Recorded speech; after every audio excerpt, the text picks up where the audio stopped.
Meal prepping is when you put together meals ahead of time and they are ready and available for you to go ahead and pull out of storage and heat it up, eat it on spot, and you don't have to think about it. This is perfect for people that don't want decision fatigue when they're hungry, or if they have certain diet goals that they're trying to reach as well. This prevents straying, or if you struggle from eating in time, if you're someone that tends to skip meals, this is kind of a way to help with that because you don't have to prolong eating when it's already done and ready for you. Personally, that is one of the reasons why I like to meal prep, because I end up skipping meals or waiting way too long to eat because the food isn't ready for me to just go and grab and easily eat. Like if I have to do all this upfront effort, in my mind, I just prolong it and it takes forever. That's no good when one of your fitness goals is to gain muscle. You have to eat so much protein. And if you take too long to eat, or if you skip meals, then you're missing out on those macros that you need to be able to rebuild, repair, and have the energy that you need when you get into the gym. From my experience, there is two main ways to meal prep. You can bulk cook, and you can put everything in separate containers, then just pull those containers, and if it's a warm meal, you heat it up. If it's a cold meal, like a salad, you can just eat it on spot. Or you can bulk cook, and you can keep those bulks in storage containers and pull from it Chipotle assembly style to be able to put together your meals on the spot, and you can even measure it out on the spot as well. Personally, that is the way that I prefer to do it. And on top of that, it'll save some more dishes too, because the only time you're going to use a dish to eat out of is when you pull from it. And I'm not trying to deal with a bunch of dishes. I don't know about you. Another reason why the assembly style might be better is if you are someone that gets tired of meals super quick, that is me included. It prevents you from having to eat the same thing every single time. You can pick your protein, pick your rice, or pick your base, and you can pick your vegetables too if you have them all separated instead of putting them all together ahead of time. So my favorite way to do this is having either the base option of sweet potatoes or white rice or noodles, depending on what options I have. And I'll cook proteins like ground turkey or chicken thighs or ground beef, if that's what I'm going to be eating for the week. It just gives me more variety and flavor options so that I don't get bored of what I'm eating. And that's also important too. You don't want to go and start craving outside food when you're trying to eat your inside food. So that might help. Okay, this section we're talking about meal planning. First and foremost, you got to know exactly what you want to eat, because you won't know what to pick up at the store. So based off your goals, let's use me as an example. My goal, I want to gain muscle, okay? And I also want to maintain my body fat. I'm not necessarily trying to lose body fat right now. Neither do I want to gain any more body fat. So I'm going to be eating maintenance. I want maintenance calories. My maintenance calories is 2,200. So now that I know my maintenance is 2,200 calories based off my height, my weight, my age, then I'm going to go and divvy up the macros, aka carbs, fats, proteins. I'm going to divvy that up based on the amount of calories I need to eat for the day. The highest one, when you are trying to lift heavy, grow big, the highest one should be carbs. And then that will be followed by proteins, and then lastly, fats, okay? And there are a multitude of calculators out there that can help you with that.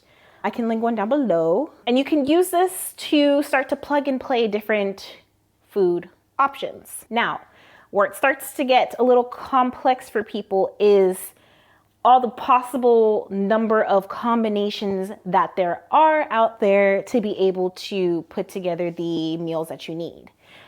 Google is your friend. Google is your friend. You got TikTok, you got YouTube, you got all of them search engines. You could find an example meal like 500 calorie smoothie with high protein, low fat. Like you could literally just type that in. You can just start to piece it together. If you're over by 20 calories or if you're under by like 50 calories, don't go crazy, you know, like it's fine. But for the most part, you want to make sure you get it as close to your goal calories as possible. And just know that those little spaces in room where you could add more calories, you can make up for that in the sauces that you use, or maybe vegetables on the side. That's a healthy way to do it too. Or even by the things that you consume liquid wise. If you want to juice yourself some grapefruit juice, for example. I love grapefruit juice, so that popped up in my mind. But all of those can count to the amount of calories that you consume for the day. But of course, use it where you need it, use it wisely. Keep that in mind. So I'm gonna start prepping my food right now. I've got some chicken breasts that I'm going to be preparing. I usually like bulk cooking chicken breasts and ground turkey. Those are literally the most fastest things that I can make. And it pairs well with a lot of things. And I know my husband will easily want to eat it. So those are good options. And salmon too. But I don't eat it as often as chicken and turkey. Salmon feels like that special dinner night fish or something like that. Because besides that, I'll eat tuna. When in doubt, find your fast food favorites and turn them into healthy meals. Oh, such a game changer. Making a McChicken at home, it don't taste exactly like the thing, but it tastes pretty close. And that's good enough for me. I've made Smoothie King smoothies at home, and I had better control over the sugar because at Smoothie King, they add turbinado to their smoothies. I ain't a fan of that. I mean, yeah, you could go and ask for them to remove that, but like, why go spend all that money when you can literally make that same exact smoothie at home for way more bang for buck, and you can control what goes in it? Like, yeah, just make it at home. And again, when in doubt, Google is your friend. There is a bunch of creative people out there that can make all types of healthy versions of like your favorite foods from popular places. So really try to find that. Really just start looking. And then once you find those recipes, use that as your way to make your grocery list. Do not forget to eat the rainbow, okay? Like, you don't want to get stuck on just eating rice, chicken, beans, when you have plenty of opportunity to add an array of fibrous leafy greens to help push all of that meat down, okay? It's serious. You also want to make sure that you have as many nutrients as possible coming from natural food sources so that you don't have to rely so heavily on supplements as well. This still has ice on it. Oh, God. Thought this would have defrosted by now. As like a rule of thumb, you could try to add a veggie in every meal. Now, it's not going to be like a perfect science, but if majority of your meals you're getting in a good blend besides rice, chicken, beans, eggs, wherever you can add a veggie, put a veggie. Instead of eating just scrambled eggs, you can make an omelet.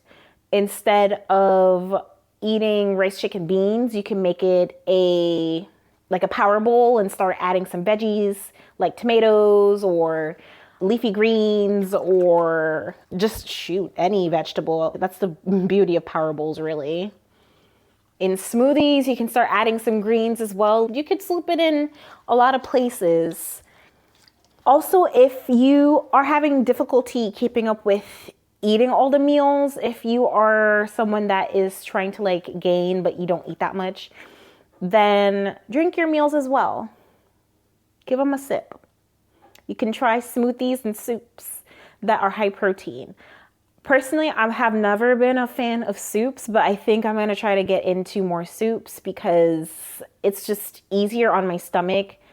There isn't bloat because I'm not like trying so hard to digest all these hard to break down things. It's just liquid going through. So that kind of helps me when I need to try to like catch up with the protein, but my stomach can't really take much. I'm going to be trying to make a high protein tomato soup, and YouTube, being my best friend, has some pretty good options out there. Fingers crossed. I noticed that there are 2 ways to shop. It might not be the only ways, but it's the ones I noticed. The first way to shop is by recipe.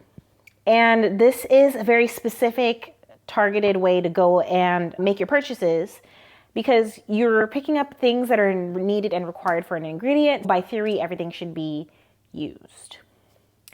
And then there's also the other option, which is by bulk prepping. So it's for you to make a big batch and you're gonna take from it to be able to pair it with other things. Let's say I pick up 5 pounds of ground turkey. I know I'm not gonna use all 5 pounds of ground turkey the same way, but it can be split in half. One half can be used for pulling out assembly line style.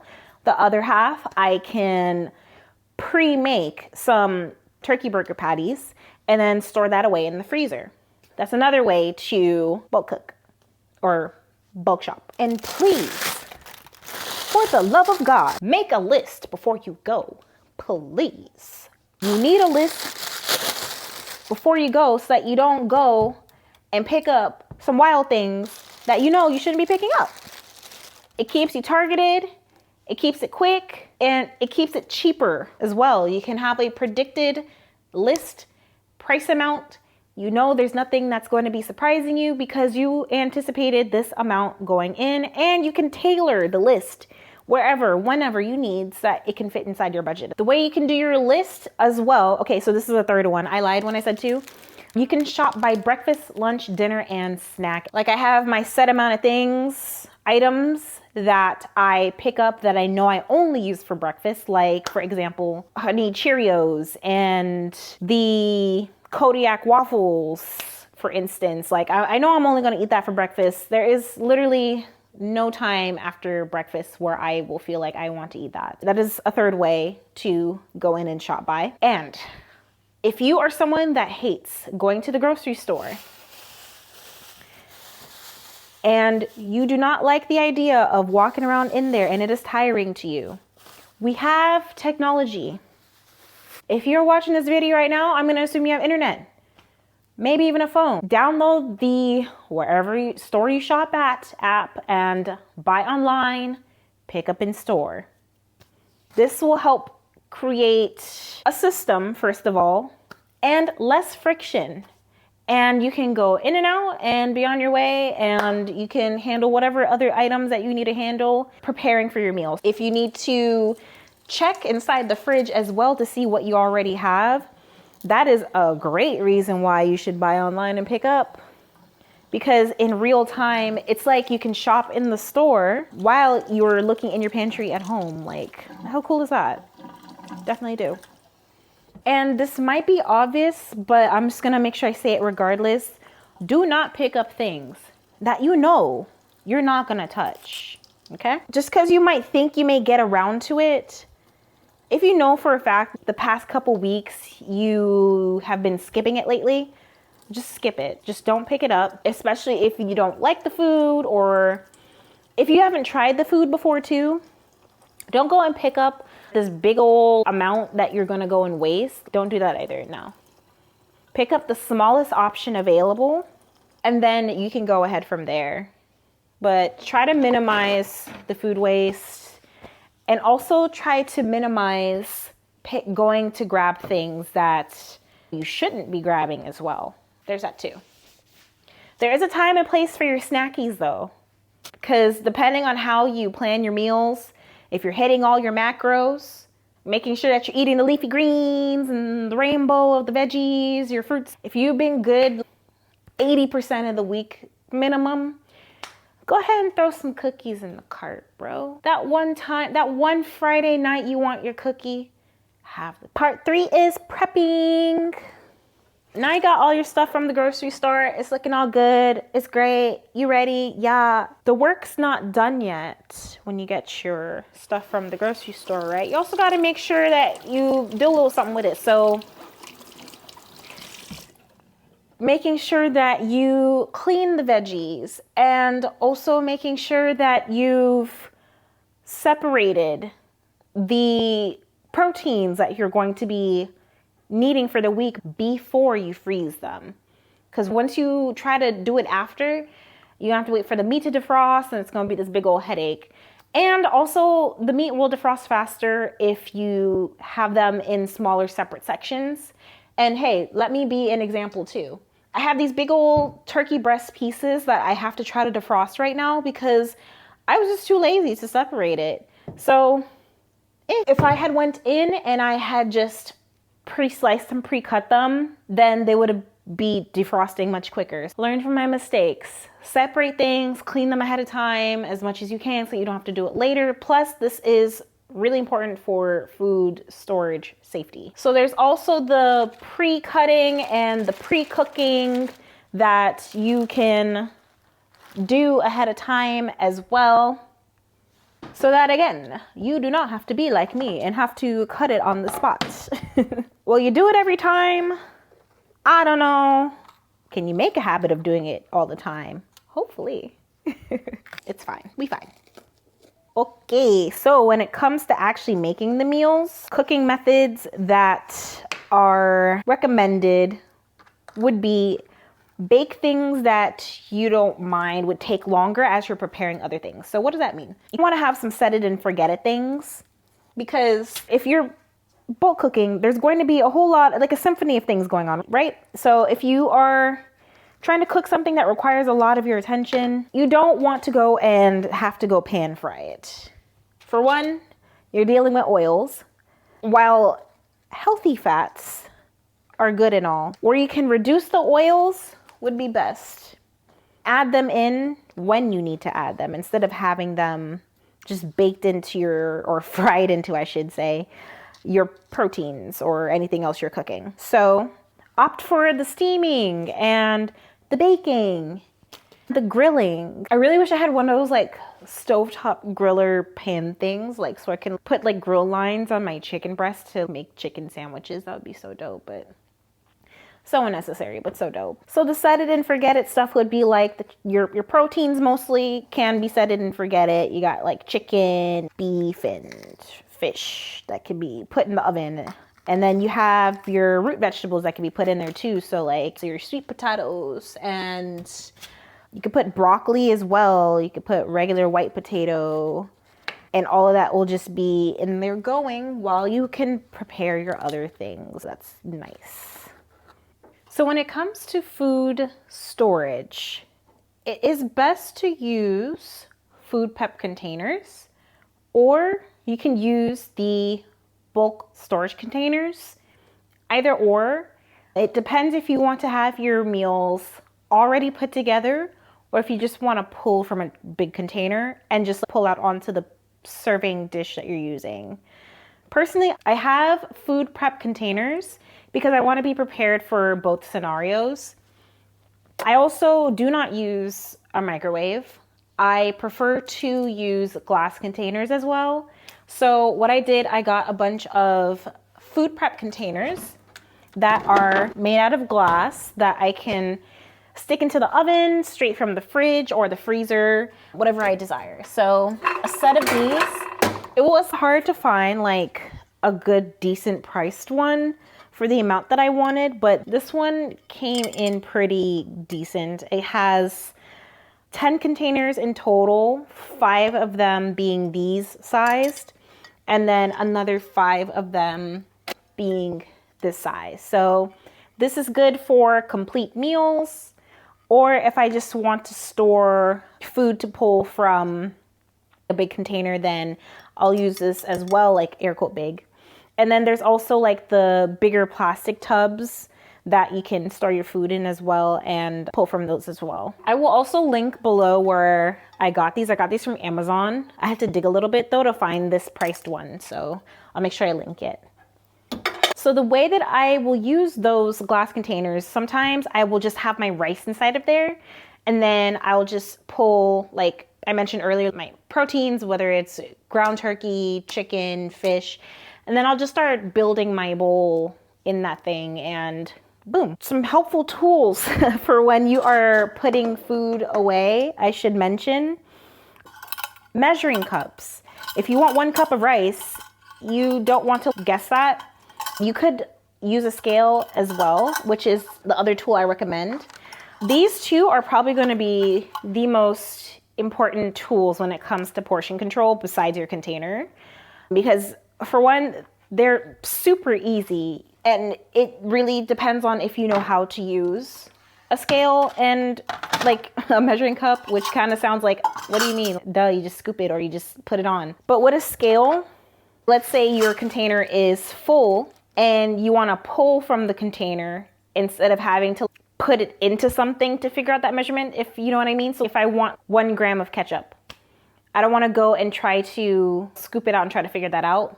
What I can do is just on the scale, hit the tare button with the full container of whatever it is, and then just pull from it. And then it's gonna have the negative number on there, which is supposed to be like the number that was subtracted from it. With that in mind, that's super helpful for when you want to pull from a meal prep container, or if you don't feel like busting out the scale, finding out how much grams is the same as 1 cup of something can help, and it helps just interchange. It's versatile, exact, quick, and full of options if you really need to measure out something real quick. So my recommendations: make sure you know how long foods can last in the fridge too. I will say in general, your food prep meals in general should not go past 4 or 5 days, just in general. I noticed that's like the longest I can push a meal if I store it, but really it depends on what's inside of your recipes. That's also something that you can just do a quick Google search to make sure like you know how long something lasts. Like rice lasts 4 to 5 days in the fridge, and I believe cooked meats like chicken is about similar too. And it's completely different when you go and freeze those things too. Definitely give that a check. And by all means, avoid bulk heating up things. What that means is like in the giant food prep containers where you have your bulk of meat that you didn't separate out, do not go and heat up the whole thing and then put it back in the fridge. That is not what you want to do. Instead, just pull from it. Take what you need and then go and refrigerate the rest that's not being used. Because what you're going to do, you're going to be putting your food through different temperatures constantly, which is no bueno for your food. When you want it to taste the best as possible and to stay as fresh as possible, you just want to keep it as in its preserved state until you're really ready to use it. I'm going to give these a quick fillet, quick buttered fillet. Even chicken breast has fat on it. You got to take it off. Some bonus tips and tricks. These are probably smaller, might have been mentioned, but just in case I haven't. Sauces and flavorings are your friend. Low sugar, low sodium, low fat options to add some flavor into your meals will help transform the overall experience of repetitive meals. I know when I was first getting up my calories and getting used to eating more, it really helped to just eat the same things every single week and just change out the sauces that I use, or just the seasonings or things like that. It helps make the same thing taste different so that you can keep staying with your goals. Because ultimately you need to get in those carbs, those proteins, those fats that you need for your body. And you can't do so if you keep switching up your meals. You could, but it's just a lot more mental work for you to do that when you could just keep it the same. And if you're someone that gets sick of meals pretty quickly or easily, that is a way to hack that. Also, make sure you start small and work your way up. You don't want to go and overwhelm yourself trying to meal prep 4 or 5 different meals for the week and you've never done a meal prep before. That's not sustainable. Ease yourself into it because you want to get used to knowing what you like, how you do it, just a system in the kitchen in general that will work. And then from there, you can start adding on meals once you find that you're getting more efficient, or you can handle it, or if it just feels right to do. My biggest recommendation, if you found yourself falling off of meal prepping in general, start with meal prepping the most difficult meal to make on the spot. So for me, a difficult meal to make on the spot would be lunch. I don't have the time. My lunch frequently fluctuates. because of meetings or other priorities. If I'm out and about, with that in mind, I want to make sure that it's going to be in the fridge. So I'll make sure I meal prep lunch at least. Prepare something that will make it super easy for me to just grab and go my lunch. That's when I'll most likely have the fully put together plates versus having to grab from the bulk container, because I know for a fact that I don't want to stop that long. I just want to grab a plate, get back to my laptop, and continue working. Yes. Alrighty, y'all. It is getting late for me. I'm going to continue prepping this meal. I hope you found this video helpful. If you have any questions, please leave them down below. I will answer as many as possible. Don't forget to share, subscribe. Make sure you spread this video if you found it helpful. Send it to someone that this can help, okay? And it'll help me too. Appreciate it. Until next time, see ya. Bye.